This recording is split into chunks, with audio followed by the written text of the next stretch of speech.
¿Cómo están, muchachos? Buenas tardes. ¿Me pueden escuchar? Mm. Hola, buenas tardes. ¿Me escuchan? Sí. Sí, Miss. Ay, gracias. Buenas tardes con todos. Vamos a empezar nuestra clase. Vamos a cortar esta llamada. Bien, estoy compartiendo la presentación, ¿no? Para poder desarrollar la clase teórica en la primera parte y luego pasar ya a los ejercicios del cuadernillo. Esta semana 8 nos toca ver la semántica, ¿sí? Entonces, en este tema veremos las clases de significados, las relaciones semánticas que hay entre las palabras y, bueno, pasaremos ya a resolver los ejercicios. En primer lugar, la semántica es una disciplina lingüística, no es una parte de la lingüística, es un tipo de lingüística que se encarga de estudiar el significado, ¿no? El significado. El significado es algo bastante complejo, pero podemos encontrarlo en los diccionarios, pero como una especie de texto, ¿no? Como un pequeño texto, como un pequeño cuento, explicación, qué sé yo, de lo que es el significado, ¿no? Las definiciones son palabras, son textos que intentan explicar esa cosa compleja que es el significado. O sea, no es lo mismo el significado y la definición. El significado es el concepto, es la idea o las ideas que asociamos con las palabras, ¿no? Las palabras siempre tienen un significado. Por ejemplo, la palabra mamá, ¿no? Tiene varios significados, ¿no? Por ejemplo, ser progenitora, haber engendrado un hijo, dar a luz, criarlo, quererlo, etcétera, ¿no? Tiene varias ideas, ¿no? Eh, Antes se pensaba que la palabra mamá tenía que estar asociada a esposo, no se concebía una mamá sin esposo. Pero ahora existe el término madre soltera, ¿no? Porque no es necesario tener un esposo. Con eso yo quisiera decirles, quisiera que ustedes entiendan que el significado de los signos lingüísticos, específicamente de la palabra mamá o de la expresión o de la frase nominal madre soltera, son conceptos, ¿no? Y que las palabras poseen estos significados, conceptos, ideas, y hay varias teorías de significado. Pues bien, la disciplina que estudia los significados se denomina semántica. Esta palabra semántica, ¿no? Fue propuesta por Michael Breal, quien es el padre de la semántica, ¿sí? Esta disciplina forma parte de la lingüística y por lo tanto es hermana de otras disciplinas de la lingüística como es la morfología, la fonología y la fonética, disciplinas que ya hemos estado viendo semanas anteriores. En esta ocasión hablaremos de la semántica como disciplina lingüística que estudia los significados. Pero viene ahora algo aquí. No son los significados y ya, son los significados de los signos lingüísticos. Un signo lingüístico puede ser una palabra. Por ejemplo, en español la palabra mamá, pero de repente, si nos vamos a otra lengua, puede ser mother, ¿no? O podría cambiar de repente en otra lengua, ¿no? Por ejemplo, casa es un signo lingüístico en español, pero en inglés cambia, ¿no? Puede ser house, en quechua puede ser wasi, ¿no? Y podemos ir mencionando distintas lenguas. De repente ustedes dicen en coreano se dice así, en japonés así, en francés de esta manera, etcétera. Los signos lingüísticos forman parte de las lenguas. Las lenguas son un conjunto de signos lingüísticos. Las lenguas tienen signos lingüísticos que no solamente son la palabra, a veces pensamos que los signos son palabras, pero no. También hay frases, ¿no? Frases, pero no frases como eslogans, ¿ya? Como proverbios, no, no, no. Frases como la FN, la frase adjetiva, la frase verbal, la frase preposicional. Una FN, por ejemplo, es mi niña linda, ¿no? Es una FN, está formada por un posesivo mi, el nombre niña y el adjetivo linda. ¿Ya? Esa es una frase, ¿no? Entonces, los signos lingüísticos pueden ser frases, pueden ser palabras y pueden ser oraciones. Incluso los textos también son considerados signos lingüísticos, ¿no? Una oración es un signo lingüístico. Si yo digo estoy cansada, María está cansada, es una oración y por lo tanto también es un signo lingüístico y tiene un significado también. ¿Qué significa María está cansada? Que existe una señora llamada María, una chica llamada María, que tiene la propiedad de estar cansada, ¿no? Entonces, las oraciones también tienen un significado, las palabras, las frases, ¿ya? Y además de estudiar el significado de los signos, la semántica estudia las relaciones que se establecen entre ellos, estas relaciones de significación. Por ejemplo, entre un texto A y un texto B puede haber una relación semántica de similitud, ¿no? El texto 1 y el texto 2 o la oración 1 y la oración 2 son similares. Si yo digo María ama a Juan y digo María quiere mucho a Juan, pues estas dos oraciones son sinónimas, ¿no? O sea, se establece una relación semántica de sinonimia o opuestas. María ama a Juan, María odia a Juan. Hay una relación de antonimia. Podríamos decir también que blanco y negro se oponen, que son palabras que se oponen, que son antónimas. Y los textos y las oraciones igual manera, ¿ya? Entonces, las relaciones que se establecen pueden ser en cualquier signo lingüístico. Y vemos aquí un ejemplo de la palabra oboe, ¿no? Una palabra que designa un objeto en particular, pero su significado no es la imagen del objeto, sino las ideas que tenemos del objeto, que es un instrumento musical, ¿no? Entonces, ese instrumento musical, ese significado puede ser explicado en un diccionario para que no quede dudas, pero eso que está en el diccionario se llama definición, no es el significado. El significado es lo que los hablantes tienen en su cabeza y que les hace posible entender una palabra. Aquí yo no hubiese puesto oboe, me hubiera gustado poner flauta, de repente colocar quena, ¿no? Otros instrumentos de repente más acordes a nuestra realidad general, porque de repente que hay un músico y dice, profesora, pero yo sí lo entiendo, ¿ya? Entonces, las palabras a veces es difícil entender el significado porque no las conocemos, no tenemos idea. Es algo mental, entonces, ¿no? O sea, saber el significado de las personas cuando nos hablan supone que conozcamos, que tengamos un dominio cognitivo, que sepamos, ¿no? Que tengamos experiencia. Bueno, ahora la semántica se relaciona con otras dos disciplinas que son muy prácticas, o disciplinas que ya no son tan teóricas, sino una de ellas incluso lo es más, como es la lexicografía, ¿sí? Ahora, vamos a hacer la diferencia. La semántica estudia el significado, ¿no? ¿Qué significa para una persona esto, para una comunidad esto? ¿No? ¿Cuál es el significado de mujer actualmente? ¿Cuál es el significado de miedo? No sé, el significado de criminalidad, ¿sí? Mientras que la lexicología y su hermana, la lexicografía, estudian únicamente el léxico. Ya no estudian todo el significado de las frases, de las oraciones, de los textos, sino simplemente se centran en las palabras. No estudian todos los signos, entonces solo los signos llamados lexicales. La lexicología estudia a nivel teórico la relación que hay entre los ítems lexicales de una lengua.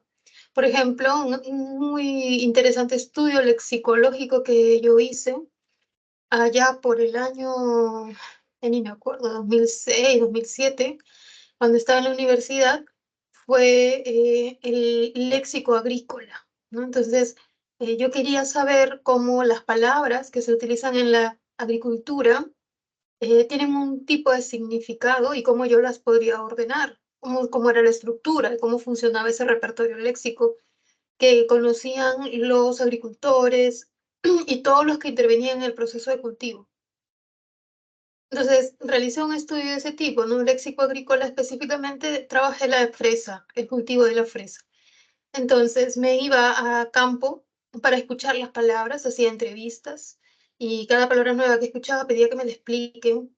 Entonces me decían, bueno, pero usted tiene que ayudar también, ¿no? No puede solamente tomar nota. Entonces me decían que ayude y ayudaba y de tal manera que conocía más, ¿no? Estando en el campo podía conocer más. Entonces hice un estudio teórico, ¿no? Tratar de entender los significados, tratar de ver cómo se relacionan y poder comprender así toda esa actividad. Posteriormente, ¿no? Vino el trabajo lexicográfico, es decir, me puse a observar el diccionario general de la lengua, el diccionario de la lengua española, a ver si es que esas palabras que yo había encontrado en el campo peruano estaban en el diccionario. Y me di cuenta de que no, muchas de ellas no estaban, eran palabras nuevas, o quizás sí estaban, pero los significados que se habían consignado en el diccionario eran otros. Y me había dado cuenta que existían unos nuevos significados porque eran palabras polisémicas. Entonces propuse algunas nuevas acepciones, propuse nuevas palabras, de repente, como préstamos del quechua, para que estén dentro del diccionario, ¿no? Entonces ahí ustedes pueden ver, muchas veces los trabajos de investigación que se hacen que ustedes ven en el diccionario, una palabra nueva que está en el diccionario, es producto de una investigación, ¿no? Que se ha tenido que ir al campo, que se ha tenido que validar los datos, se ha tenido que observar. Sí, la lexicología es lo teórico, el estudio de los ítems lexicales a nivel teórico, y la lexicografía ya es poner estos nuevos significados a manera de definiciones dentro del diccionario, proponiendo nuevas acepciones, enmendando usos, de repente corrigiendo definiciones o proponiendo nuevas entradas en el diccionario. Bueno, ahí está. Entonces, ¿sí? Cada año la Academia Peruana de la Lengua organiza un congreso de lexicología y lexicografía, ¿no? Entonces, hay de este tipo de trabajos. Alguna vez hice un trabajo también de las palabras que se utilizan en las denominaciones de bandas criminales, ¿no? También presenté eso, ¿no? Porque obviamente el Perú es un caso, es un contexto muy particular donde incluso se nombran a las bandas con particulares denominaciones. Entonces, es bastante interesante ello y también he hecho ese estudio. Bueno, pasamos ahora al tema de los signos, ¿ya? Al inicio, en la diapositiva, yo les decía, les comentaba, muchachos, que la semántica estudia los significados de los signos lingüísticos. Entonces, eso me lleva a primero plantearnos, un signo lingüístico es ¿qué es? Es un signo, ¿no? Un signo lingüístico es un signo. Entonces yo tengo que primero decir que es un signo, ¿no? Y hay una teoría de los signos, o hay una ciencia que estudia los signos, que es la semiótica. Yo estoy seguro de que muchas veces ustedes han escuchado ese término semiótica, ¿no? Porque es una disciplina que prácticamente estudia todo el hecho, las actividades humanas. Todo lo que nosotros hacemos tiene significado. El mundo en el cual nos movemos tiene significado. Y si no lo tiene, nosotros creamos ese significado, le adjudicamos ese significado, ¿no? Entonces, el signo es todo aquello que evoca o refiere a otra cosa diferente de sí mismo. Por ejemplo, si yo veo llorar a alguien, si yo veo llorar a una alumna o un alumno, yo rápidamente, mi cerebro lo que va a hacer es asociarlo a un tipo de cosa diferente que es esa lágrima. O sea, yo no voy a pensar que está llorando y por qué está llorando. Voy a pensar que está llorando porque ese llanto me representa algo. Y no me representa solo el llanto. Me está representando tristeza, me está representando depresión de repente, melancolía, sensación de soledad, qué sé yo, ¿no? Dolor, de repente es que le duele el cuerpo, etcétera. Entonces, nuestro cerebro, nuestros cerebros, ¿no? Son así, ¿no? Siempre están tratando de hacer conexiones, tratando de buscar razones, ¿no? Establecer un significado a las cosas, ¿ya? Y eso mismo hace, por ejemplo, un forense, ¿no? Un forense cuando llega a una escena del crimen, está buscando signos, por ejemplo, busca huellas para ver si es que el criminal de repente ha dejado alguna huella en algún lugar, lo cual permita crear una hipótesis de lo que ha sucedido, o está buscando ya no huellas de repente de zapatos, sino huellas dactilares, busca elementos, ¿no? Que den cuenta de algo, por ejemplo, cartas o cartas suicidas, ¿no? Recibos de pago, todo ello para darle un significado, ¿no? Se le atribuye un significado, o sea, una huella es una huella, pero nos puede decir algo más, ¿no?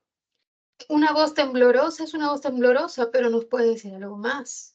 Un silencio es un silencio, o sea, cuando alguien te pregunta y te quedas callado, pero puede decir algo más, ¿no? Entonces, un signo siempre va a ser un elemento perceptible, lo que tú puedes percibir y que te va a decir algo más diferente de sí mismo. Existen tres tipos de signos según la teoría semiótica de Charles Peirce, que es el padre de la semiótica, es el primero en que propone esto, es lo más conocido también. Nos dice que existen tres tipos de signos. ¿Y cómo así son tres tipos de signos? ¿En qué se diferencia o cómo se caracteriza? Los iconos, ¿no? Son los signos que representan de manera semejante, no exactamente igual, pero semejante de manera general al elemento representado. Un elemento típico es una fotografía. Por ejemplo, en las plataformas virtuales, allá por el año 2020, ¿no? Cuando yo empezaba las clases virtuales, les decía a los alumnos que enciendan su cámara, pero en ese año, como estábamos empezando a tener estas plataformas, muchos de los alumnos no prendían su cámara. y ponían la foto de su perfil de Meet, por ejemplo. Entonces, yo sí prendía mi cámara, pero algunos alumnos no, o muchos de ellos no, y ponían una foto. Cuando me tocó conocerlos en persona, me di cuenta que no se parecían al de la foto o a la de la foto, eran diferentes, ¿no? Entonces, un ejemplo típico de signo es la fotografía que colocas en tus perfiles de redes sociales. Esa fotografía intenta parecerse a ti, te está representando a ti o a mí o al usuario, ¿no? Lo representa, no es la persona, es una representación. ¿Ah? La foto no eres tú, es una representación de ti en tu mejor momento, se supone, ¿no? Algunos no colocan sus fotos, colocan de repente lo que más les gusta. Ahí no sería un icono. Un icono es aquel signo que representa algo y con el cual se parece. De manera general, no tiene que ser igual. Puede ser también aquellos iconos que encontramos en los servicios o en la señalética, ¿no? En la señalética, por ejemplo, cuando vamos a un centro comercial, generalmente hay señales para que nos orienten y podamos vivir una experiencia agradable en un centro comercial, ¿no? Por ejemplo, cuando vamos a los servicios higiénicos, encontramos la señalética o los iconos de hombres y mujeres, y ahora también hay de padres e hijos, ¿no? Padres con hijos. Eh, entonces, ese icono de la mujer y del varón cuando van al baño también es un tipo de icono, porque se parecen. No es que sea exactamente igual, pero sí se parece. Ahora, en este cuadro también se habla de lo acústico, ¿no? Dice, el signo se parece al elemento que representa visual o acústicamente. ¿En qué caso sería acústicamente? Por ejemplo, estaba yo caminando con mi perrita, ¿no? Y cuando pasamos siempre hay niñas y niños que ven a mi perrita y les parece curiosa, bonita y inofensiva. Entonces, no le dicen perro, ni perra, ni mascota, ¿no? Sino los más pequeñitos le dicen guau guau. Y yo cuando me pongo a pensar en ese guau guau, yo digo, ¿por qué no le dice perro? Bueno, porque no puede pronunciar perro todavía el niño o la niña. Y pronuncia aquello que le es más fácil. Existen en las lenguas palabras que son más fáciles, que consisten en imitar sonidos de la naturaleza, ¿no? Si mi perrita es parte de la naturaleza y emite sonidos como guau guau, en la lengua existen palabras que tienen esa forma fonológica como guau guau. Esas son las onomatopeyas. Las onomatopeyas se parecen al elemento que representan, es decir, metonímicamente se representa al perro, pero claro, estoy utilizando su habla o su voz, ¿no? La voz del perro, el guau guau, o el sonido del perro. Por otro lado, podría ser miau o mi. También sé que utilizan michi, porque michi es quechua, ¿no? No es un signo lingüístico del español. Pero podría decir miau, en fin, otras. Aquí en la imagen tenemos una estatua, ¿no? La estatua es de un personaje que ya no es ah, solo una figura en papel, sino que está representando de manera de escultura todo el personaje. O el emoji o emoticón, ¿no? De un WhatsApp, ¿no? Un WhatsApp de una llamada telefónica. Ahora, segundo tipo de signos son los índices, ¿no? Un índice, como su mismo nombre lo dice, indica, señala o es un indicio. ¿Qué característica tiene? Con respecto al elemento que representa, tiene una relación de causalidad, ¿ya? Causa-efecto, por decirlo así. Por ejemplo, si nosotros vemos las nubes negras, si de pronto vemos el cielo, está despejado, y de pronto pasa que vemos nubes muy negras, muy densas, probablemente nuestro vasto conocimiento de la naturaleza nos lleve a decir, a pensar que va a llover, ¿no? Incluso yo me quedé fascinada cuando conocí a un pueblo shipibo, a un shipibo en particular, cuando estuve en la Universidad de Yarinacocha, que me decía, profesora, por las nubes no va a llover hoy, va a llover el martes. Y me quedé sorprendida, yo decía, ¿me estará jugando una broma? Ok. Y él me decía, no, profesora, es que nosotros conocemos la naturaleza, vivimos en el ambiente, en este medio ambiente, en este medio natural. Entonces, hemos codificado, hemos comprendido cómo funciona el cielo, las nubes, los mismos animales, ¿no? Por ejemplo, uno de ellos me decía, profesora, ya son las 6:30. Yo le decía, ¿cómo sabes que son las 6:30? Me decía, porque empezaron a cantar las ranas, ¿no? Entonces, a esta hora cantan las ranas. Y yo me quedaba muy sorprendida. ¿Se dan cuenta? Que nosotros podemos establecer contigüidad, ¿no? Este animal aparece a tal hora, cuando hay una lluvia aparece este animal, cuando va a llover estas nubes se presentan así. Son índices, ¿sí? Hay una relación de causa, consecuencia y un conocimiento de la naturaleza. La contigüidad también, por ejemplo, las huellas. Ahí en la imagen podemos ver unas huellas que significan que alguien ha dado una pisada allí. Ahora, el tercer tipo de signo es el símbolo, ¿no? El símbolo un poquito que se distancia de de los otros dos tipos de signos porque no hay relación, ya no hay. Es decir, no se asemeja visual o acústicamente, no es el efecto o la causa del elemento representado, no hay relación. Entonces, si no hay relación, a esto se llama arbitrariedad. ¿Sí? Es arbitrario. Es, ¿cómo se diría? Convencional, ¿no? O sea, eh, todos se han tenido que poner de acuerdo de alguna manera para que se sepa que la balanza significa la justicia, ¿no? Es más, el Poder Judicial tiene como símbolo la balanza. O todos se han tenido que poner de acuerdo que la luz verde del semáforo indica pasar libremente, ¿no? Entonces los símbolos son convencionales, porque se tienen que poner de acuerdo. Si no fueran arbitrarios, ¿no? Si no fuera cierto que no hay relación entre ellos, ¿por qué? A ver, ¿por qué lapicero? ¿Por qué la palabra lapicero en español tiene que ser la palabra que represente al objeto lapicero, ¿no? ¿Por qué? No, es que no hay ningún por qué. Lapicero es arbitrario, o sea, la relación del símbolo es arbitrario, ¿no? A ver, ¿por qué tenemos que decir que fresa? Una vez me preguntaron eso cuando presenté este trabajo de la fresa en un congreso, en el Congreso de Lexicología, ¿no? Me preguntaron, a ver, señorita, ¿por qué la fresa, por qué el español, etimológicamente, tiene la palabra fresa? Es porque así como usted lo ha presentado, el fruto es delicado y por eso es femenino. Y yo le dije, no tiene nada que ver. El hecho de que fresa sea femenino, un sustantivo femenino, no tiene nada que ver con lo delicado que es la fresa. Pues ustedes saben que la fresa es un fruto muy delicado. ¿Y por qué? Porque los signos son arbitrarios. No hay motivo por el cual la fruta fresa sea femenino y sea de dos sílabas y empiece con F. No hay motivo, ¿sí? Porque sí funcionan las lenguas tienen signos que son arbitrarios. Ahora, ¿por qué le dice guau guau al perro? Ah, ahí sí está motivado, ahí sí hay motivo, porque se parecen. Las onomatopeyas son íconos. En cambio, el resto de palabras de la lengua son símbolos. No hay relación entre estas palabras y lo que significan. Y por eso mismo, como no hay relación, tienen que ser convencionales, tienen que ser aprobadas por la mayoría de las comunidades o por todos los miembros de la comunidad. Bueno, entonces ya saben, arbitrario, porque no hay relación, convencional, porque todos deben estar de acuerdo, deben conocerlo. Si no sabes tú que el semáforo tiene tres colores, en el colegio te lo van a enseñar, ¿no? En el colegio te van a enseñar que la paloma es representada o representa la paz y que la balanza la justicia.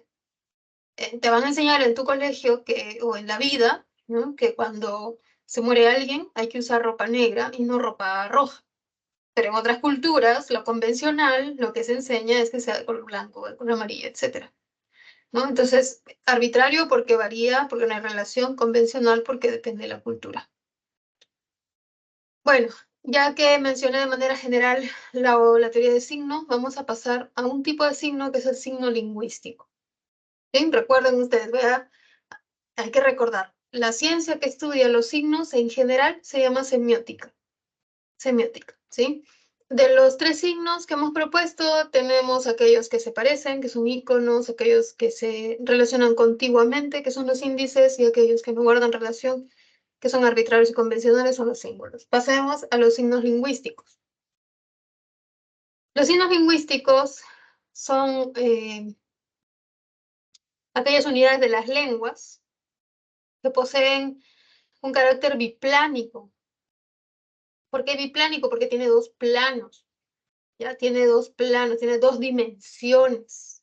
¿sí? 2 dimensiones. Es como una moneda, como el nuevo sol que tenemos, o los 10 céntimos, o cualquier moneda que tengan. Siempre van a tener 2 planos o 2 lados, ¿no? El lado, cara, ¿no? Y sello, por decirlo así. Ya, por un lado, no tengo ninguna moneda aquí, no tengo.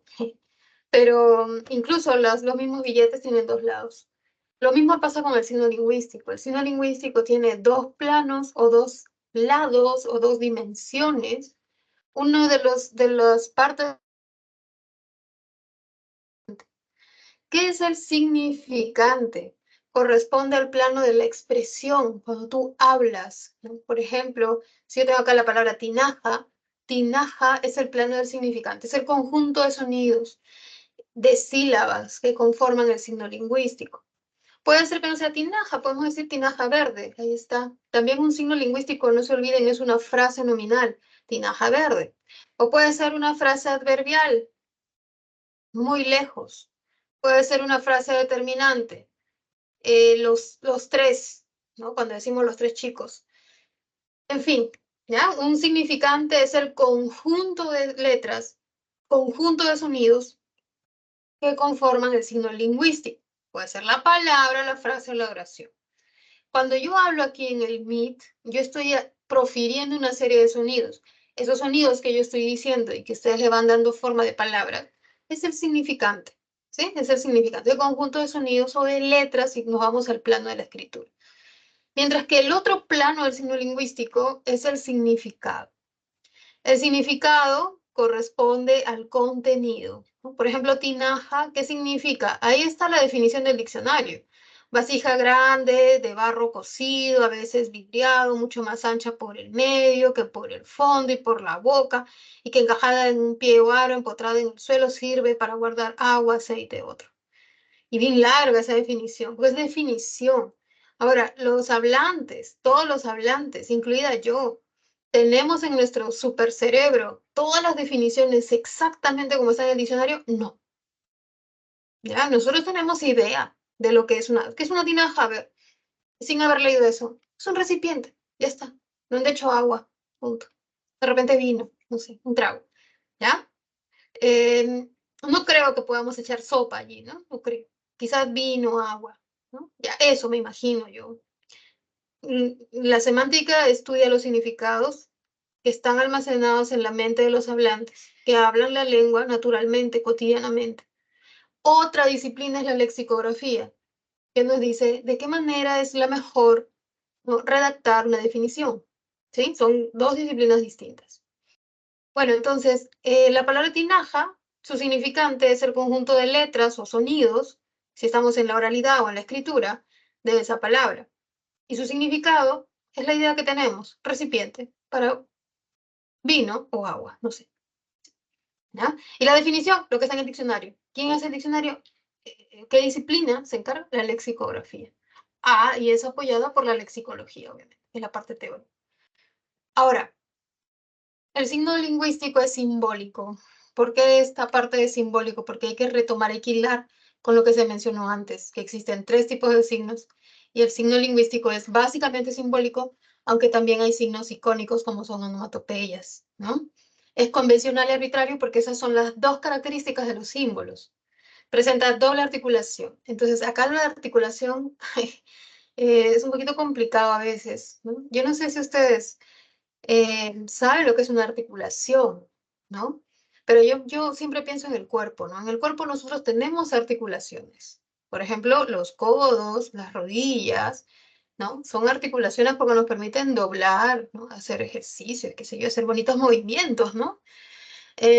Ahora, ¿cómo así? Eso que yo sé que es una articulación, que es como un doblez de algo, es como una separación de algo también, lo llevo al plano de la lengua. Los signos lingüísticos tienen 2 articulaciones, tienen 2 maneras de dividirse las palabras o los signos en general. La primera de ellas es la morfológica, o sea, las palabras pueden ser divididas en morfemas. Por ejemplo, casa podemos dividirlo en 2. Cas, que es la raíz, y la A, que indica lo femenino, ¿no? Si nosotros decimos casita, podemos dividirlo en 3. Y no va a ser casita, esa no, ¿no? En sílabas no, sino cas, que es la raíz, it, el sufijo derivativo apreciativo, y tenemos a, que sería el flexivo, ¿ya? Entonces, esa es una de sus articulaciones. Otra articulación es en fonemas. Casita lo puedo dividir por cada fonema. Por ejemplo, la letra C de casita es una letra, pero representa el fonema oclusivo velar sordo K, ¿no? La A, que es la vocal A, representa la vocal A también, ¿no? Media, baja, central, no redondeada. La S, la letra S, representa la fricativa alveolar sorda S, la I a la vocal alta anterior no redondeada y así, etc. Entonces, los signos lingüísticos, ya sean palabras, oraciones, textos, van a tener doble articulación. En primer lugar, los podemos dividir en morfemas y en segundo en fonemas, ¿ya? En todas las lenguas. Es biplánico, ya saben ustedes por qué, porque tiene dos planos, el del significante y el significado. Y última idea, un poco contradictoria que podrían ustedes decir, es que es mutable y es inmutable. Mutable significa cambiable, cambiante, mutable. Como decimos que los signos mutan, porque los signos van cambiando. Por ejemplo, porta, que era una palabra de latín, cuando pasamos al latín medieval o al español que se estaba formando, pasó a ser puerta. Es decir, cambió fonológicamente, ¿no? Las vocales breves se diptongaron. Porta, puerta.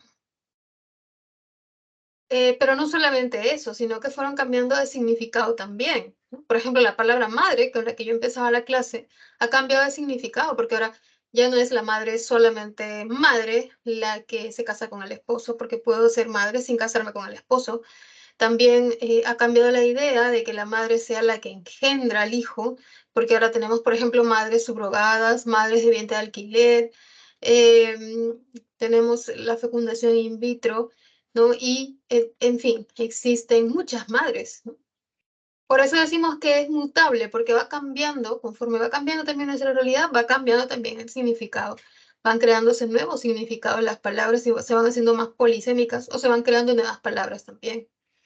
Pero a la vez es inmutable porque a pesar de que existe una variación en la lengua, un cambio a nivel diacrónico, es decir, con el tiempo se pueden ver los cambios. Si yo dejo de ver, por ejemplo, en la pandemia, ¿no? Yo dejé de ver a mis colegas, a mis alumnos, cuando los volví a ver, los volví a ver más gorditos, algunos más flaquitos, algunos más jóvenes, algunos no tan jóvenes, ¿no? Entonces, nosotros fuimos cambiando alguien dice que podemos darnos cuenta de los cambios cuando pasa mucho tiempo. Sí, por eso es que es mutable. O sea, yo puedo darme cuenta del cambio cuando ha pasado mucho tiempo. De latín al español, de este significado al otro, ¿no? De un siglo al otro, cambia. Pero no cambia si es que yo la veo todos los días, ¿no? Es inmutable decir que mi castellano, mi español de hoy ha cambiado con respecto al de ayer. No cambia así, ¿no? No cambia con menor distancia de tiempo, no, no va a cambiar. ¿Sí? O sea, no hay que alguien diga, a ver, a partir de ahora ya no se dice vaso de agua, a partir de ahora vaso con agua. Nada que ver, así lo diga la Real Academia Española, la gente no lo va a usar porque la lengua no cambia así, ¿ya? No cambia así, ¿no? Es inmutable, por eso se dice. Sí, es mutable e inmutable, o sea, cambia en función del tiempo y tiene sus propias, así como nosotros nos damos cuenta de los cambios con el tiempo. Bueno, acá tenemos el ejercicio de aplicación número 1 y vamos a explicar las respuestas. Creo que es este. Listo. ¿Qué clase de significado vemos en la imagen? Esta es una paloma, ¿no? Que en una cultura diferente a la nuestra puede significar niñez, puede significar libertad, puede significar juventud, porque ya en la juventud tú vas con tus alas, vuelas, exploras el mundo, ¿no? Pero en una cultura como la nuestra, esta paloma significa la paz. Entonces, ¿qué tipo de signo es si esta paloma está representando la paz? ¿No? Vamos a escribirlo por aquí. A ver, paz. ¿No? Esta paloma representa la paz, ¿no? Este mapa, ¿qué está representando este mapa? Está representando a Chile, está representando al pueblo boliviano, está representando al pueblo peruano. Bueno, al Perú, vamos a ponerlo al Perú, pero no solamente al pueblo, a todo lo que es el Perú. ¿No? Esta imagen que ven de alguien que tiene fiebre, ¿no? Está representando enfermedad, que está en un estado no tan bueno, ¿no? Que está pasándola mal. Y esta otra imagen representa varón y mujer, ¿no? Que es hombre, que es mujer, qué sé yo, ¿no? Dentro de un servicio público, como les dije, es una señalética. Ya. Entonces, veamos. El primer signo. ¿Qué tipo de signo es? ¿Cuáles son los signos? Recuerden, son 3: iconos, indicios y símbolos. ¿Qué dicen, muchachos? ¿Cuál es? Pueden escribir en el chat su respuesta. Ya pueden poner ahí A, B, C, D y escribes. ¿Ya? A ver, yo ahorita lo escribo también. Pueden escribir ahí cuál es su propuesta. Pueden poner A, es un tal, es este signo. B, tal, C, tal y D, tal. ¿Ya? A ver, vamos. ¿Qué dicen los demás? Vamos, chicos.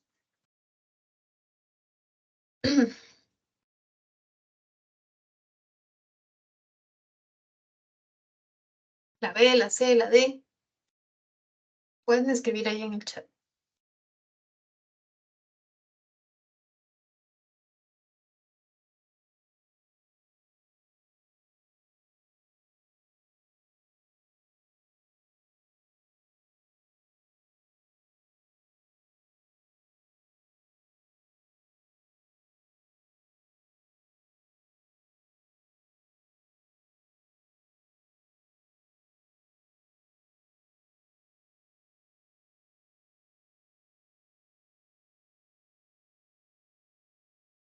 Bien, vamos a ver.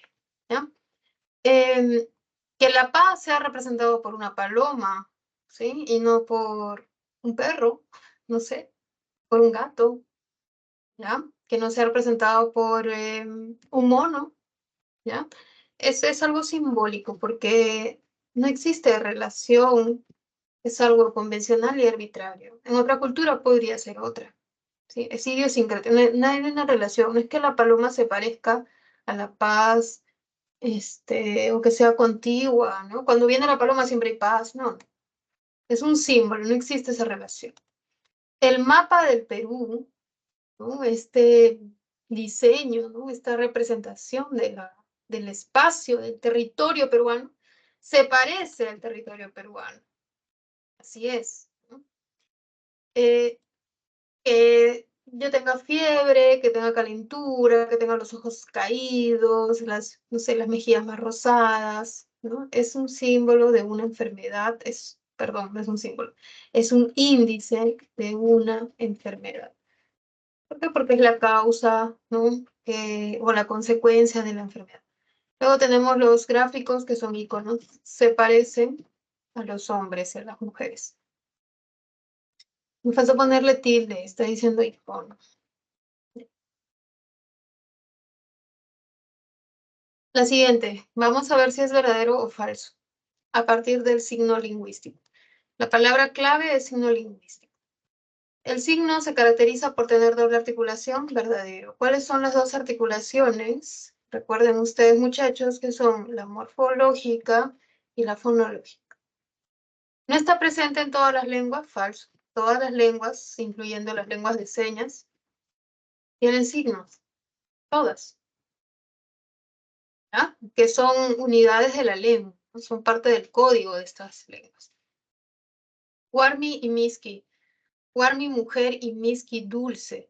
¿Son signos lingüísticos del español? Falso. No pertenecen a la lengua española, sino a la lengua quechua.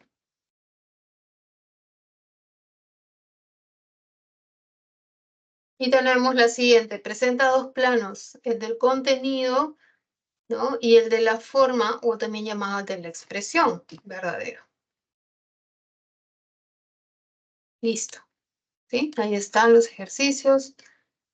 Ahí vamos, ¿no? Ahí le pueden tomar una captura y podrían plantear alguna pregunta si ustedes la tienen. ¿Ya? Con esto acabamos esta primera parte y pasemos a hablar ahora del significado. Ay, me parece que no se ve. Parece que el significado salió incompleto. Sí, pues se ha movido. Perdón. Voy a moverlo porque si no, no lo voy a ver bien. Ahí, ya está. El significado. Ahora sí, pasemos a nuestro tema. El significado es la conceptualización. O sea, es el concepto que tenemos de las palabras. Dice, está asociada al significado de los sonidos. ¿Ya? Es el conjunto de ideas. Son dos tipos de significados, denotativos y connotativos, ¿no? Por ejemplo, el significado de ojo, si les digo a ustedes, chicos, que dibujen un ojo, todos van a dibujar el ojo como parte, como un órgano de la visión, porque es el significado primario, ¿no? Es el primer significado que aprendemos, ¿no? Es el denotativo. El denotativo es el significado objetivo, básico, primario de una palabra, ¿ya? Por ejemplo, si yo les digo, a ver, frente, díganme qué es la frente, van a decir, ah, bueno, lo que está aquí, pues, profesor, se van a tocar la frente, ¿no? Si yo les digo, a ver, díganme ustedes, ¿qué es un pico? Van a decir, van a pensar en un ave, van a decir, eso es, ¿no? La parte sobresaliente de la cabeza del ave, ¿ya? Entonces, el significado denotativo es de aquella palabra, libro, su significado denotativo es un documento que tiene hojas, qué sé yo, ¿no? Brazo. ¿Qué significa brazo? Brazo es una parte de las extremidades superiores, ¿sí? Entonces, el significado denotativo de las palabras es aquel que es primario, objetivo, ¿no? Básico. Ejemplo, el ojo es el órgano, le curaron el ojo. Ahí está. En ambos casos, la misma palabra ojo se ha usado denotativamente. El significado que nos está expresando es denotativo. Pero el significado connotativo es el significado metafórico, subjetivo, secundario de una palabra.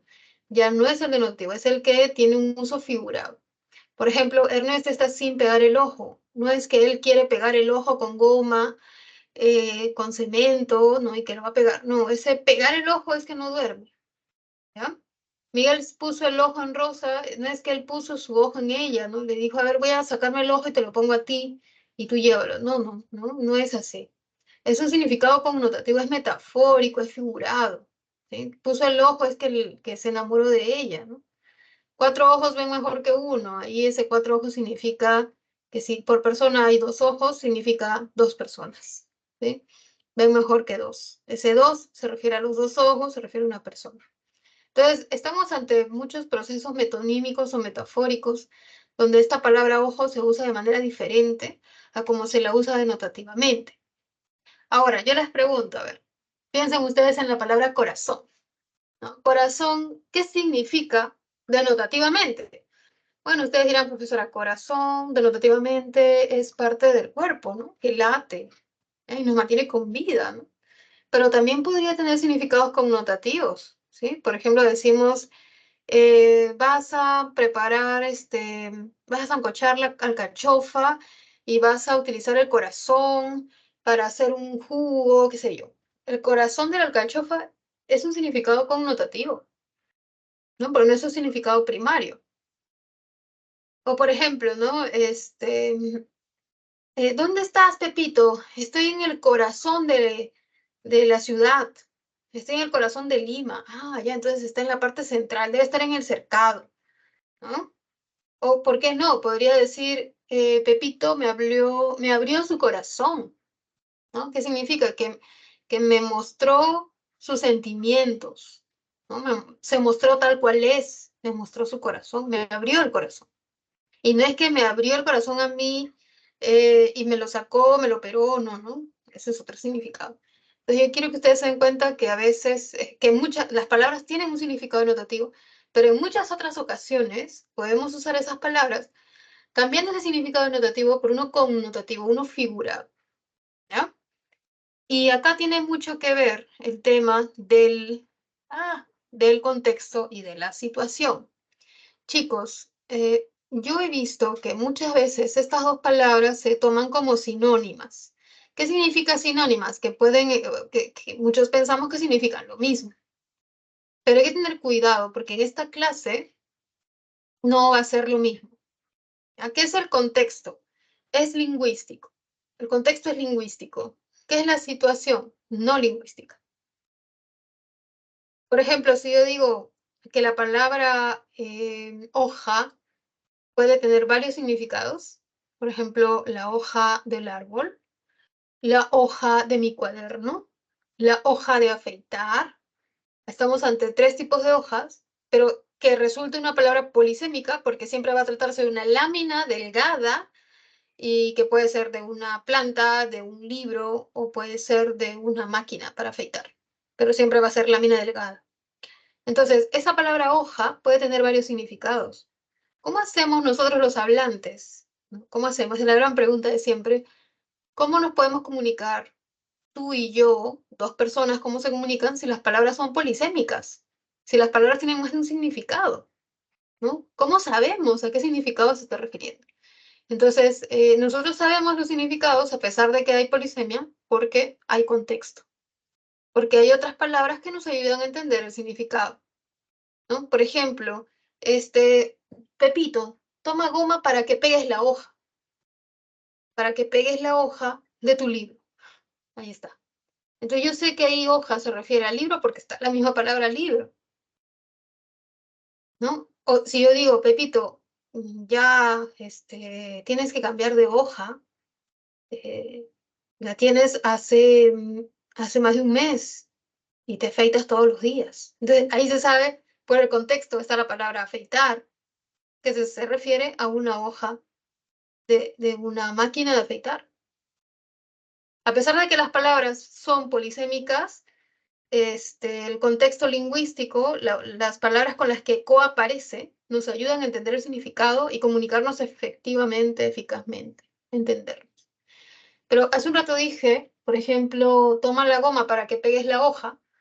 Algunos me podrían decir, profesora, pero yo lo puedo entender de dos maneras, que voy a pegar la hoja, por ejemplo, estoy haciendo un álbum de hojas de árboles y voy a pegarlo en mi álbum y pego la hoja. Entonces puede ser la hoja del árbol o puede ser la hoja del libro, efectivamente, que lo voy a pegar porque se ha despegado. Entonces, a veces hay situaciones donde podría haber ambigüedad, donde se podría interpretar dos, porque el contexto lingüístico no es suficiente, no hemos sido lo suficientemente claros, ¿no? Entonces, en esos casos se tiene que acudir a la situación. La situación, el estar en ese lugar. ¿Qué es la situación? El lugar, el momento, la persona, ¿no? Conocer a la persona, información de la persona que está hablando. Esa es la situación, me va a ayudar a entender el significado.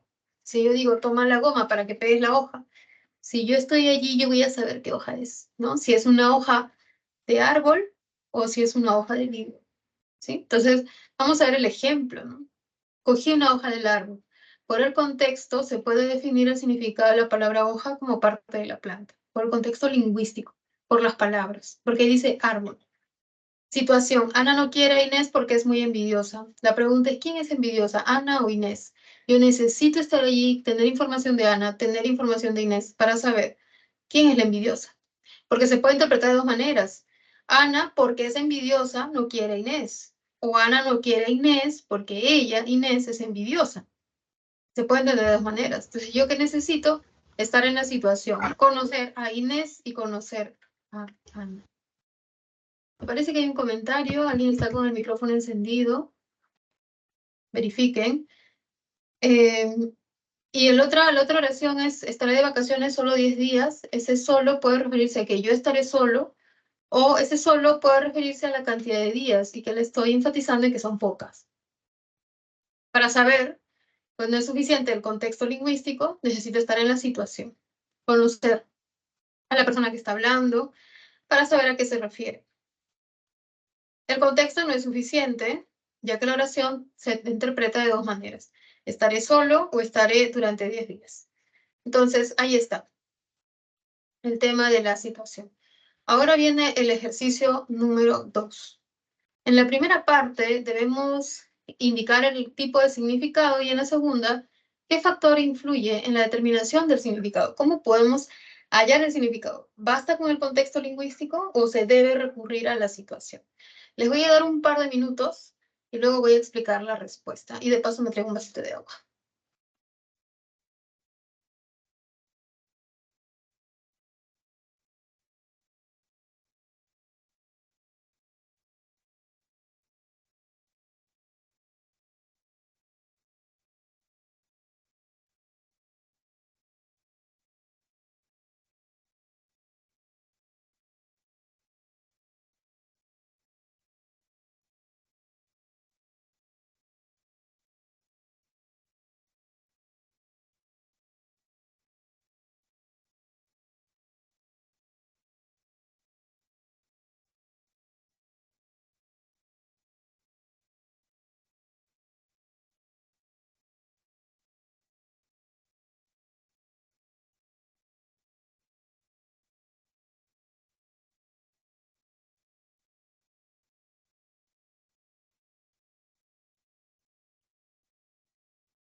A ver, vamos a ver cómo se resolvería esto. Espero que lo hayan hecho. En todo caso, voy a darles la respuesta.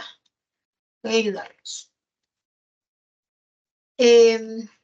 A ver, la primera. En esta veterinaria vacunaron a ese perro. La palabra perro es la que interesa aquí, porque esta palabra puede tener más de un significado. Claro, uno de ellos es el básico, pero los otros pueden ir registrándose por procesos metafóricos o metonímicos, ¿no? Por ejemplo, lo trataron como un perro, que puede ser como que lo trataron mal, ¿no? Como perro, trabaja como perro, ¿no? O incluso podría ser alguien infiel, ¿no? Ese es un perro, es un infiel. ¿Ya? Tiene una carga negativa, pero aquí no significa eso, acá tiene un significado denotativo. Ay, ¿qué dice? Tiene un significado denotativo. Es decir, ese es el significado primario. Obviamente, un perro va a la veterinaria y lo vacuna, ¿no? La siguiente palabra es corazón. En realidad, el signo lingüístico es corazón de oro, ¿no? Todo eso. Es decir, no es que las personas tengamos corazón de oro, de plata, de bronce, ¿no? El corazón sigue siendo el mismo material, ¿ya? Hecho de, no sé, de músculo, de tejido, ¿no? Em, pero acá es una metáfora, ¿no? Significa ese corazón de oro es un corazón valioso, un buen corazón, ¿no? Em, entonces, este es un significado connotativo. ¿Por qué? Porque no es el significado básico, sino que más bien es un uso figurado. En la siguiente, su brazo derecho no pudo viajar con él. ¿Ustedes se imaginan que viajen sin su brazo? Eso no es denotativo. No es el significado denotativo de brazo como parte de nuestras extremidades superiores, sino más bien se refiere al mejor amigo o a la persona de confianza, ni siquiera al mejor amigo. Podría ser la persona de confianza, el que lo ayuda, ¿no? Entonces, ¿por qué? ¿Por qué, profesora? Porque con la mayoría de gente es derecha, ¿no? Entonces, con tu mano derecha tú eres más productivo porque con ella haces más cosas. Entonces, si alguien es tu brazo derecho es porque te ayuda, ¿no? O sea, te da la ayuda, te da el apoyo que tú requieres, por eso brazo derecho. Pero claro, o sea, si eres zurdo no, no se entiende mucho, ¿no? Pero igual, o sea, brazo derecho, así sea zurdo, se entiende, ya se aplica. Entonces, este es un significado también connotativo. Su comportamiento me sorprendió, Juan. Bueno, todo esto se entiende denotativamente, no está cambiando el significado, ¿ya? En cuanto a la siguiente, donde se debe ver el contexto o la situación, Ricardo vio preocupado a Mauro. Siempre que tú veas este tipo de expresiones donde aparezca un adjetivo en función de complemento predicativo, por ejemplo, él vio adjetivo a tal, ¿no? Él encontró adjetivo a tal, ella llamó, no, a ver, llamó, no tal. Ella descubrió feliz a Lucero. ¿Quién estaba feliz, no? Entonces, cuando tenemos estos casos de complemento predicativo, hay que estar preocupados y estar atentos porque puede tener una ambigüedad. Y lo que no queremos es que haya ambigüedad, porque la ambigüedad puede prestarse a la doble interpretación. Entonces, para ello es importante estar en la situación, ¿ya? Como hay dos interpretaciones y el contexto lingüístico no es suficiente, entonces la situación, estar allí, nos va a ayudar a saber a qué se refiere. Nos dijo que el presidente cayó. Nuevamente, este cayó puede ser que se cayó de caerse o que cayó su puntuación, ¿no? ¿Qué es lo que cae? Entonces, acá también se necesita estar en la situación para saber el significado. Fotografió la llama en aquel prado, ¿no? Acá estamos con la llama, ¿ya? Y aquí la pregunta es, ¿cuál es el significado? ¿No? Como es que está en el prado, se entiende por el contexto. Por el contexto yo sé pues, que los animales están en el prado, no es que yo voy a fotografiar una candela que está en el prado, ¿no? Por el contexto se entiende que es un animal. Depositó el dinero en aquel banco porque dice depositó, ¿no? Porque dice depositó, yo sé que banco se refiere a una entidad financiera, ¿ya? Entonces ya sé, ya no estoy diciendo es el banco del asiento. no, con el contexto es suficiente para saber el significado de esta expresión. Bueno, entonces ahí están los ejercicios, pueden tomar la captura. Y pasamos a la siguiente. Ya saben que si pueden, también desean hacer alguna pregunta, pueden hacerla y les voy a contestar con total confianza, ¿sí? Pasamos a las relaciones de significación entre los signos. La sinonimia.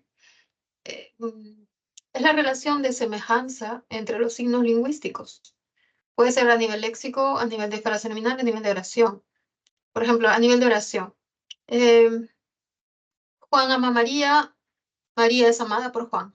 Son dos oraciones y son sinónimas. Significan lo mismo. ¿Ya? Juan ama a María, Juan quiere mucho a María. Son sinónimos. Son sinónimos, ¿sí? Ahora, aquí los ejemplos no son de oraciones, sino de palabras, de verbos, nombres y adjetivos. No hay problema. Investigar es lo mismo que indagar y explorar. Aunque yo diría que investigar es mucho más amplio, ¿no? Es algo más complejo que indagar y explorar. Ayuda es lo mismo que asistencia, ¿ya? Pero asistencia no de asistir a un lugar, ¿no? Sino asistencia de ayudar a alguien, ¿sí? De brindar asistencia, ¿no? De brindar algún tipo de colaboración, ¿no? Auxilio, de dar auxilio, ¿sí? Ahí está, son sinónimos, significan lo mismo, en términos generales. Amplio es lo mismo que extenso y vasto, ¿no? Aunque vasto más se refiere a un territorio, ¿no? Más que amplio, que puede referirse de repente a la duración de algo también. Luego, la siguiente relación semántica es la polisemia. Acá hay que estar muy atentos, ¿no? He mencionado varias veces en la clase este término polisemia. Consiste en que una palabra, ¿sí? Presenta más de un significado. De hecho, las palabras en su mayoría de casos son polisémicas. Las palabras tienen más de un significado, ¿no? Eso es lo común en las lenguas, ¿no?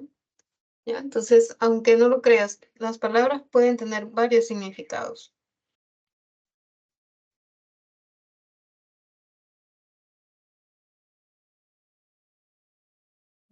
Se basan en la convergencia, es decir, que estos significados se relacionan, no son dispares, no están alejados el uno del otro.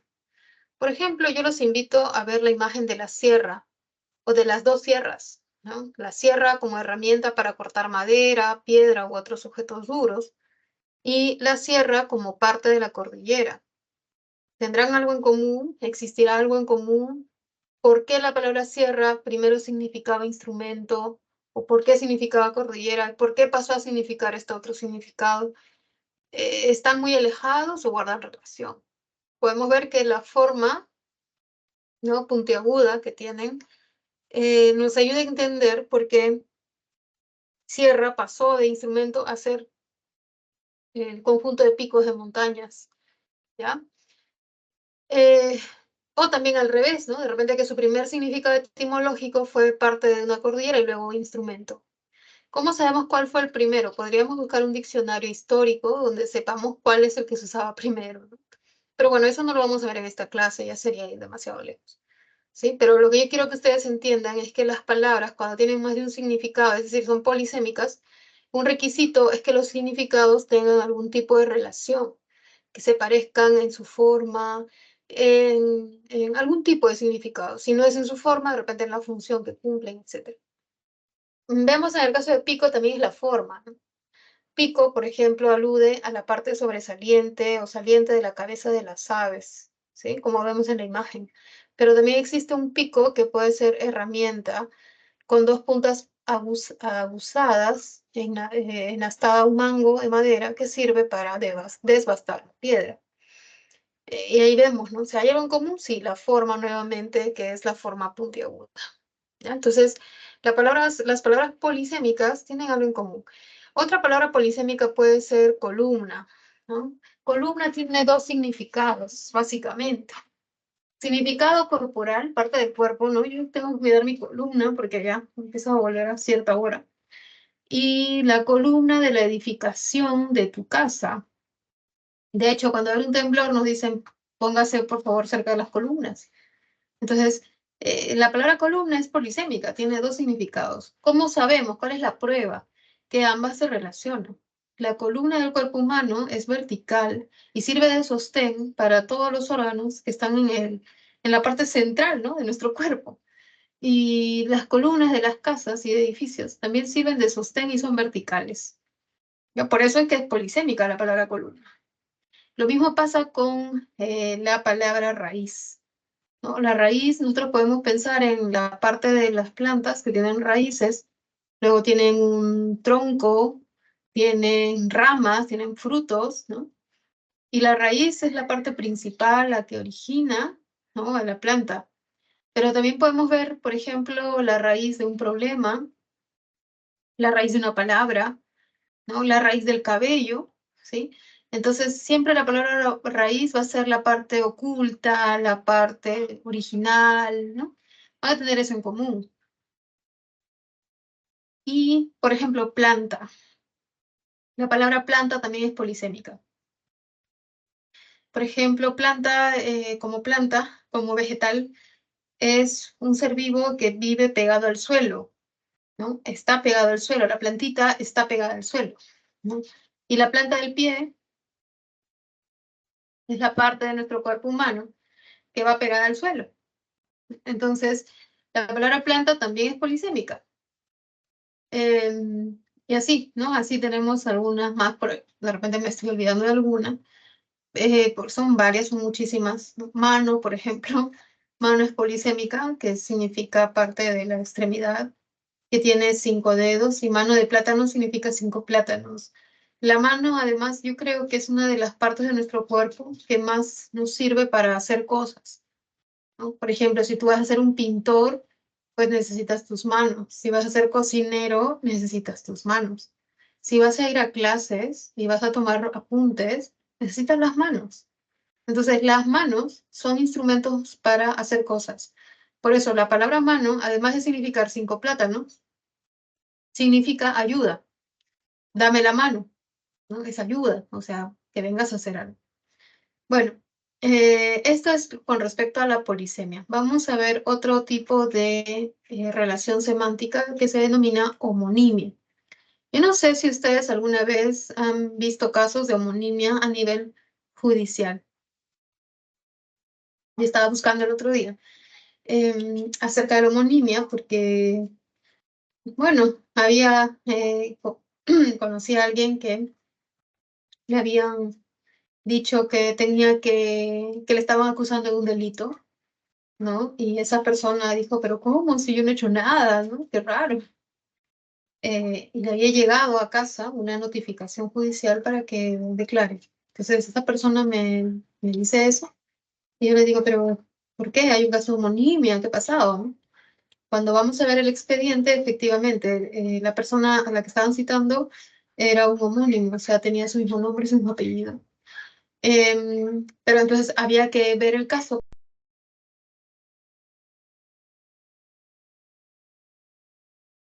Y más, ni siquiera el nombre de esa persona era común, pero pasaba eso, ¿no? ¿Qué es la homonimia? Que a veces coinciden nuestros nombres y apellidos con otras personas, y en los casos judiciales he visto que yo he visto un caso de una persona detenida que estuvo en prisión 2 años y que no era responsable del delito que se imputaba, y era un caso de homonimia. Hay que tener cuidado, ¿ya? Ya saben ustedes, ¿no?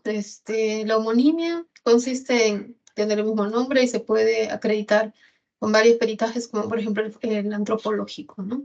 Podemos tener el mismo nombre, pero no nos parecemos, no somos gemelos, ¿sí? Bueno, yendo al plano lingüístico ya, la homonimia es la relación que se establece ya no entre dos personas que tengan el mismo nombre, sino entre dos palabras que tienen el mismo significante. ¿Qué es el significante? Recuerden ustedes que es el conjunto de letras, el conjunto de sonidos de una palabra, ¿sí? Entonces puede haber dos palabras que tengan el mismo significante, que se pronuncien igual o que se escriban igual, pero que no tienen nada que ver la una con la otra. Son palabras diferentes, ¿sí? Entonces, esa es la homonimia. Un ejemplo podría ser llama y llama, ¿sí? Que una llama es del quechua, el llama, y la otra llama es del latín, de repente flama, que cuando ese grupo F le cambió en español, cambió a L, a doble L, como llama. Entonces la flama del fuego es la llama del fuego. Y también el español tiene otro llama que es del verbo clamar. Lo que pasa es que en latín el grupo CL, las dos consonantes CL, pasaron a doble L, evolucionaron, mutaron, ¿no? Y tenemos dos llamas. En el español hay dos llamas, el llama de fuego, de flama, y el llama de clamar, que es llamar. Y en quechua existe otro llama que no tiene nada que ver con esos, que es del nombre del obtenido llama. Y entonces, cuando alguien dice te llama, bueno, se entiende, ¿no? Te llama es un verbo, entonces te clama ya, te llama, la llama es el obtenido, ¿sí? Entonces, la palabra llama eh, puede ser, pueden ser varias palabras diferentes, son varias palabras diferentes, pero que suenan igual, que tienen el mismo significante, y a eso se conoce como homonimia. Incluso se pueden escribir igual, o sea, no es un requisito, pero se pueden escribir igual y son homónimas, porque cada una tiene su historia, cada una se ha originado, tiene un origen, tiene una etimología, son de distintas lenguas, ¿no? Pero han coincidido por cuestiones del azar. Entonces, existen tres tipos de homonimias, las parciales, la homonimia absoluta y la homonimia paradigmática. La homonimia parcial es aquella en la que las dos palabras pertenecen a categorías léxicas diferentes. ¿Qué es una categoría léxica? Es la función de la palabra, ¿no? Nombre, verbo, preposición, adjetivo, ¿no? Adverbio, ¿sí? Entonces, si las palabras pertenecen a categorías diferentes, se va a llamar parcial. Un ejemplo sería el llama de nombre con el llama de verbo, ¿sí? Eso sería parcial, ¿no? Por ejemplo, te llama la llama. Ya, el primer llama es un verbo y el segundo es un nombre. Ese es un caso de homonimia parcial, ¿ya? Ejemplo, el hato es un conjunto de cabezas de ganado. Ato mis pasadores fuertemente. El primer ato es un sustantivo, el segundo es un verbo. El primero es un conjunto de cosas, nombra unas cosas. En cambio, el segundo nombra una acción. Ato mis pasadores. Son diferentes categorías gramaticales o léxicas. El graba documentales, graba es verbo. Había mucha grava en el piso, grava es sustantivo. Son diferentes categorías. Pueden escribirse igual o no, como vemos aquí. La absoluta es cuando pertenecen a una misma categoría léxica. Por ejemplo, la lima es un fruto, lima sustantivo, usó la lima como herramienta para pulirlo, lima sustantivo. Hizo la bandera los lunes, verbo, yo hizo, o no lo hizo, verbo con esmero. Se trata de las mismas categorías. Aquí el ejemplo de llama, podríamos tener el llama de euquenido, que es sustantivo, y el llama de fuego o flama, que es también sustantivo. En ambos casos, la llama.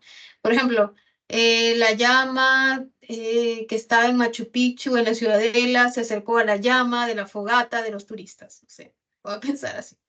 Entonces, en ambos casos se trata de la llama como sustantivo, sería homonimia absoluta.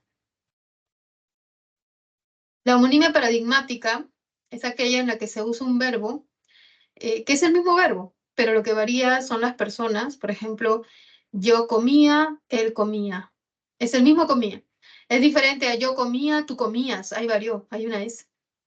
¿Ya? Yo como, tú comes. Ahí varía. ¿Sí? A ver, ¿qué dice acá? Nosotros nadamos.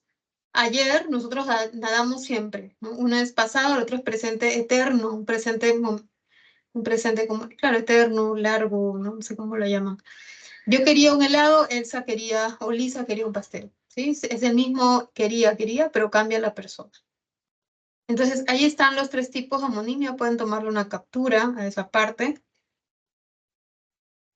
y continuamos.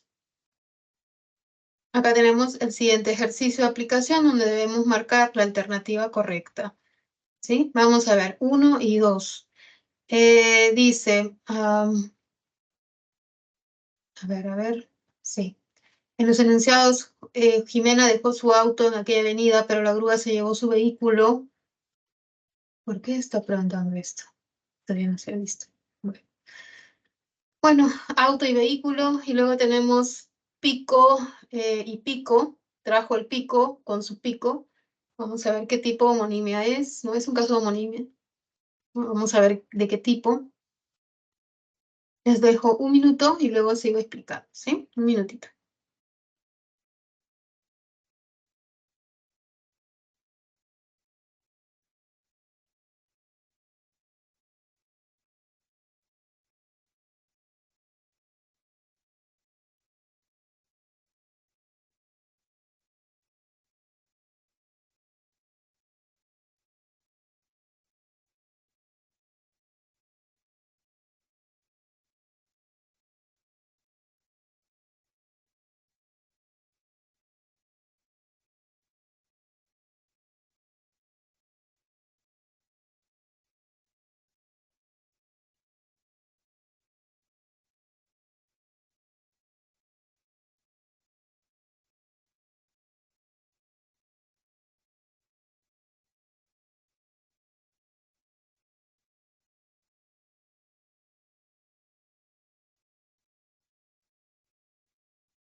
La palabra auto, ¿no? Es un tipo de vehículo, ¿no?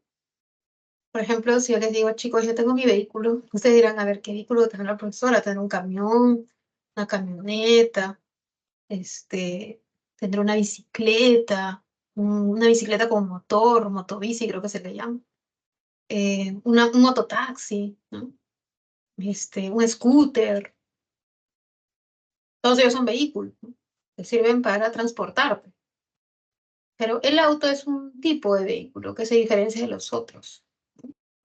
Entonces, cuando nosotros decimos el término específico primero y luego en la oración después, ¿no?, aparece el término genérico, este caso se llama hiponimia. Todavía no lo he visto, pero igual voy a ir mencionándolo. Ahora, trajo el pico. El pico es un sustantivo porque tiene artículo. Para acabar la zanja con su pico es posesivo. Ambos son determinantes. El pico y su pico determinan el significado del sustantivo.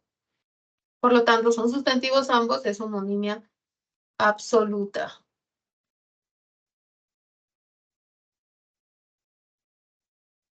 Ay, ¿qué estoy hablando? No es homonimia. A ver, atrás.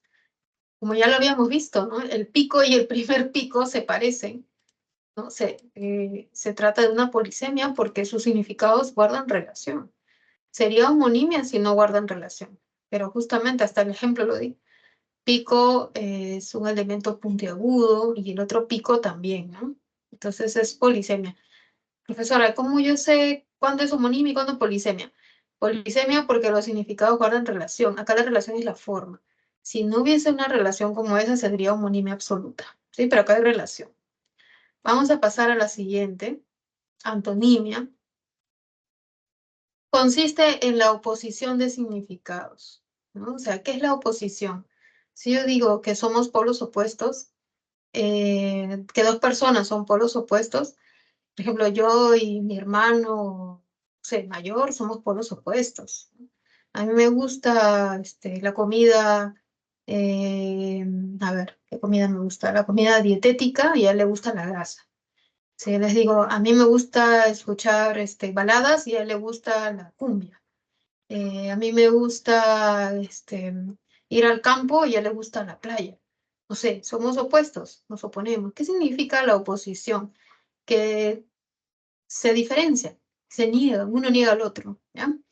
Entonces, la antonimia son significados opuestos. Podemos ver significados gramaticales y lexicales. ¿Cuándo es una antonimia gramatical? Cuando el cambio de significado, la oposición del significado, se establece por el prefijo, por un prefijo, más no por la raíz. O sea, el antónimo, el opuesto de feliz, va a seguir siendo feliz, pero añadiéndole infeliz. Ha variado el morfema gramatical, el prefijo. La raíz no ha cambiado. De justo, ¿cuál es su opuesto? Injusto. De posible, imposible, y de leal, desleal. ¿Por qué se llaman antónimos gramaticales? Porque se está añadiendo un prefijo que es gramatical. En cambio, los antónimos lexicales son aquellos que cambian la raíz. De vivo, muerto, ya cambió la raíz. Ya no es in vivo. No. De singular, plural, de soltero, casado, y etc. Madre, hijo, tío, sobrino, frío, caliente, pequeño, grande. Son lexicales porque se cambia la raíz. Pero tenemos tres tipos. Complementarias que son excluyentes. Por ejemplo, ¿qué les parece a ustedes? Eh, Cuando ustedes, por ejemplo, hablan de la persona que más quieren, no sé, de su mamá, de su papá, de su tío, tía, madrino, madrina, ¿no? Su mejor amigo, su mejor amiga. Si ustedes tuvieran que describir a esa persona, dirían, bueno, ¿es buena o es mala? Ustedes van a decir, es buena, porque es a la persona que más quieren, ¿no? Es buena. ¿Ya? Se excluye con lo malo. O sea, va a ser, si es buena, es falso que es mala. No es mala, ¿no? Es buena. Entonces, bueno y malo son antónimos complementarios, porque se excluyen.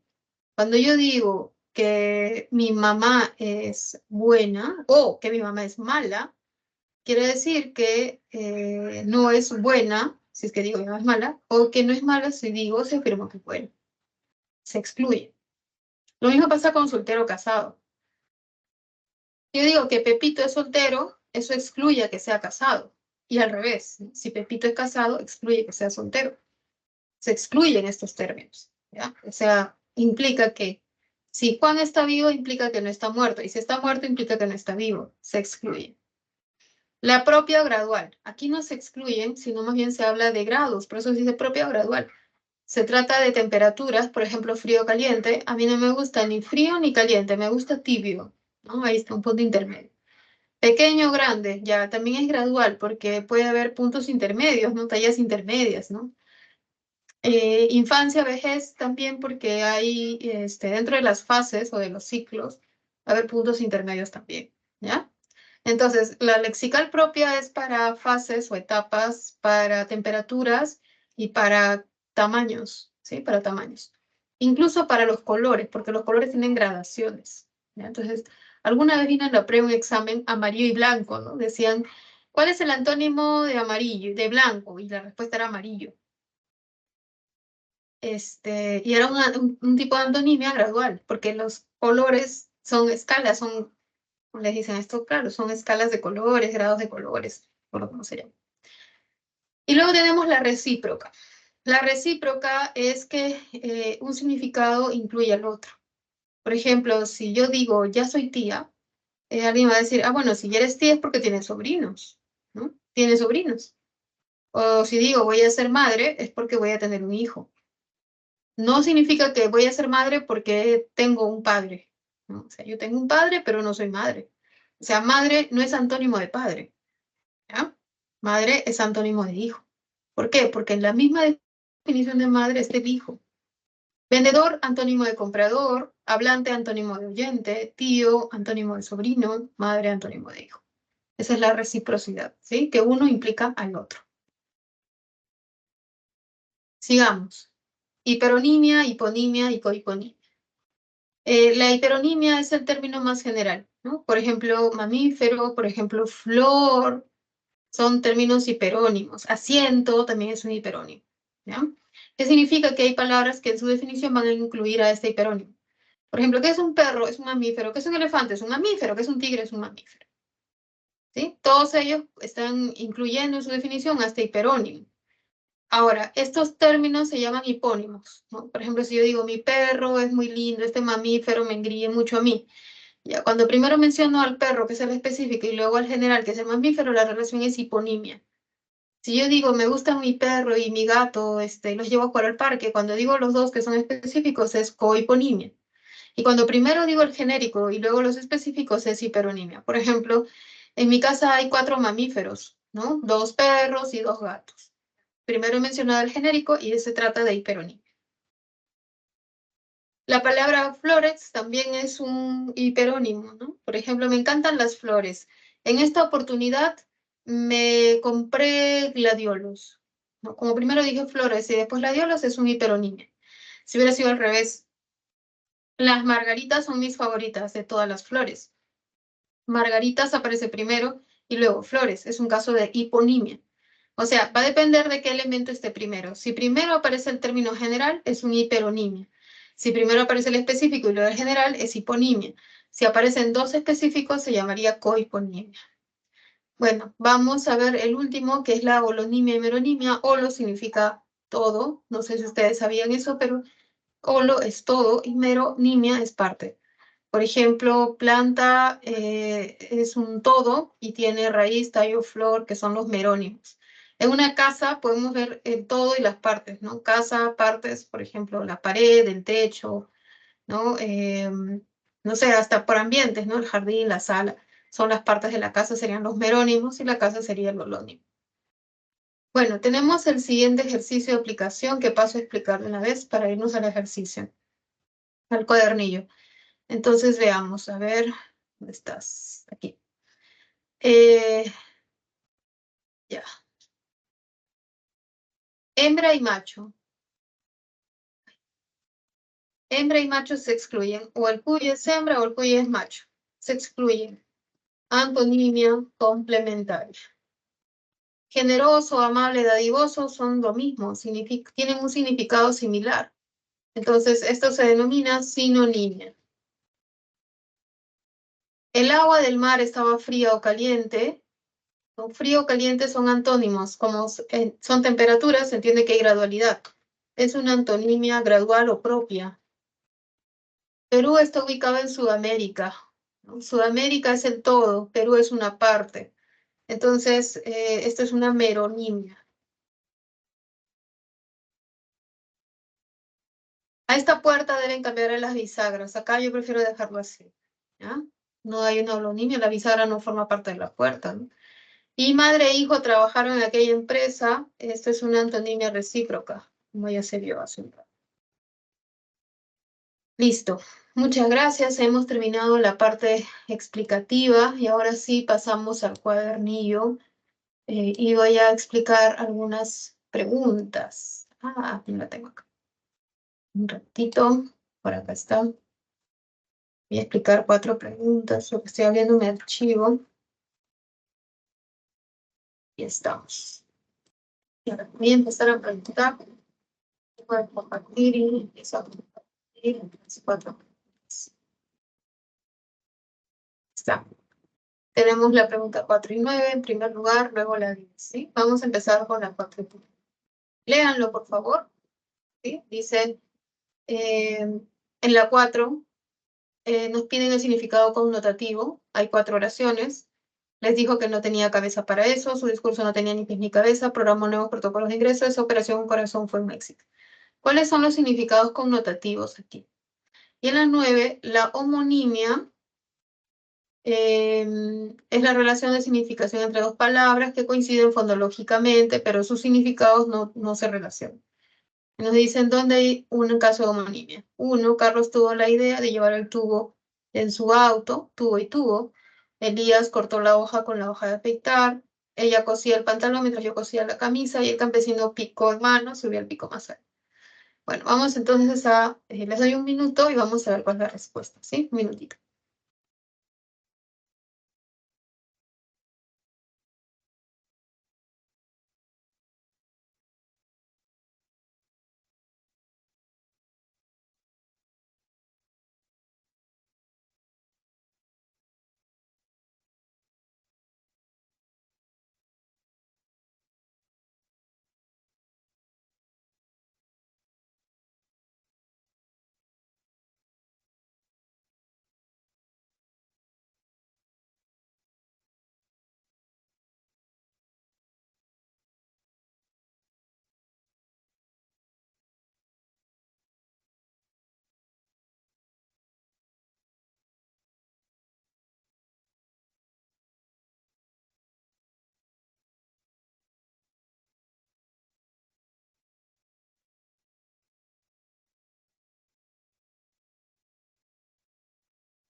A ver, vamos a ver la pregunta 4. El significado connotativo que nos piden es subjetivo. No tenía ni cabeza, no, perdón, le dijo que no tenía cabeza para eso. Este significado es connotativo, porque es figurado. Nosotros tenemos cabeza, a menos que nos la corten en la guillotina. La tenemos. No tener cabeza para algo es no tener disposición para pensar y preocuparse en algo. Pero eso significa cabeza connotativamente. Su discurso no tenía ni pies ni cabeza. Es que el discurso obviamente no puede tener pies ni cabeza porque el discurso no es persona. El discurso es un conjunto de palabras. Son palabras, no personas. Entonces, también es connotativo.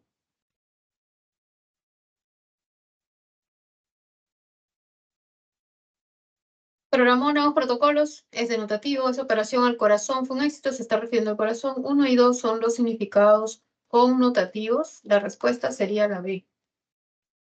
En la número 9, ¿no? La homonimia.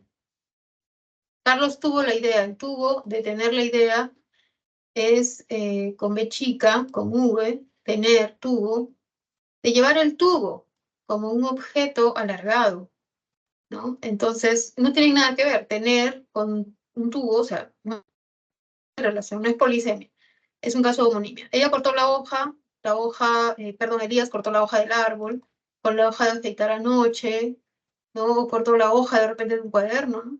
Hoja y hoja son láminas, sí tienen relación, polisemia. Ella cosía, el verbo es cosía en tercera persona, mientras yo cosía, es el mismo verbo, pero cambia la persona. Es homonimia paradigmática. Y en la 4 nuevamente aparece el pico, el campesino con el pico que tiene forma puntiaguda, subió al pico más alto, que es la parte de la montaña que es más alta, y tiene forma de punta, pues también es polisemia. La 1 y la 3 en romanos son la respuesta correcta, son las que presentan homonimia. Es decir, la alternativa C. Luego tenemos la pregunta 10.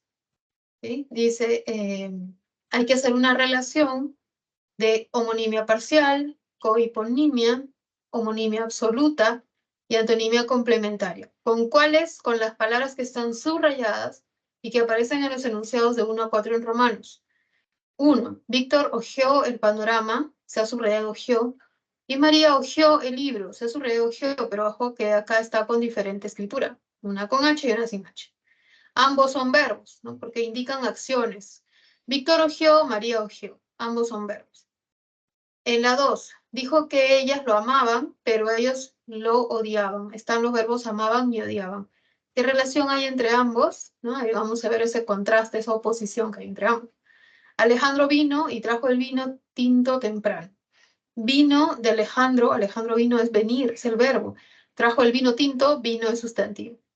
Las fresas y las uvas nos gustan bastante. Ambas son específicas, forman parte de un conjunto, de un conjunto de elementos, tienen algo en común.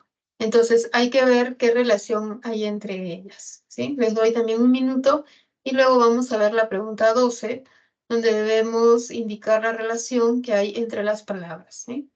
Vamos a ver primero la 10. Les doy un minutito.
Bien, muchachos, vamos a responder a esta primera parte, ¿no? Víctor hojeó el panorama y María hojeó el libro. Hojear, en el caso de Víctor, es dar un vistazo, ¿no? De su raíz es ojo. Mientras que María hojeó el libro es pasar las hojas rápido, revisar las hojas del libro, ¿no? Darle una ojeada. Es sobre todo referido a las hojas. En ambos casos estamos ante dos palabras diferentes. Acá no puede haber polisemia porque se escriben diferente, no puede ser la misma palabra, ¿no? Son dos palabras y que no tienen nada que ver en su significación. Y por otro lado, son verbos, así que es un caso de homonimia absoluta, 1C. Dijo que ellas lo amaban, pero ellos lo odiaban. Amar, odiar se excluyen, son dos sentimientos que se excluyen. Es un tipo de antonimia complementaria, y sería la 2 con la D. Alejandro vino y trajo el vino, son vino verbo y el segundo vino sustantivo, por lo tanto es parcial, es una homonimia parcial, 3A. Y la última, fresas y uvas son cohipónimos porque ambos son elementos específicos, son partes de un conjunto que se llama frutas, entonces son cohipónimos. La respuesta sería la D, ¿no? La D es la respuesta correcta, la que tiene esta secuencia correcta de